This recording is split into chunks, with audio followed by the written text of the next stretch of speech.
I know that when I saw Antigone, I was 18 years old. And I still remember it very vividly because there's something in the play that is very reachable, accessible. You understand it immediately in your life, in our society. And because there's something about, we need to heal something about our family, about our society, about our world. And Antigone is somebody, is a healer somehow, even though she chooses to sacrifice herself and to die. Death has no pain. To leave my mother's son lying out there, that would be pain. So the play for me is very, there's something mysterious about it. This myth has its knowledge. And Arne Carson's translation has this power of poetry as well as directness. It's very direct. It's like skin and bones. And there's so much space in it because it's it feels simple.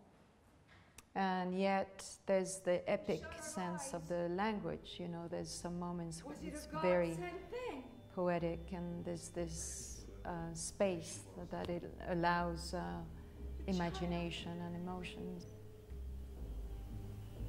Making that weird little bird sound.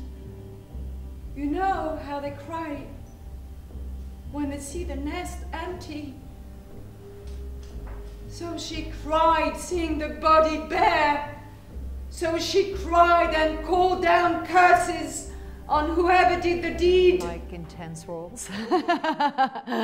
I think it's because you have to dig in, you know, you have to, also it comes to you as well. So it's really a movement you have to create inside of you, and everything I see around me has to be related to this entity, this being, and which I think it's a feminine part in everyone.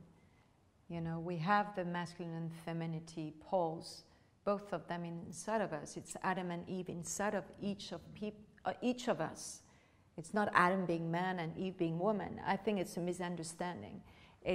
We all Adams, men and women, and we have to find our Eve. And for me, somehow, Antigone is the Eve, is the feminine part, is the heart part. The play is about the realization of Creon, because he starts off, you know, on top of the mountain, and he has to descend and be more a human being. And because of Antigone, strength and will and awareness and desire, I don't think she can change the way she is. She has to be truth to herself, and her truth is changing the whole consciousness.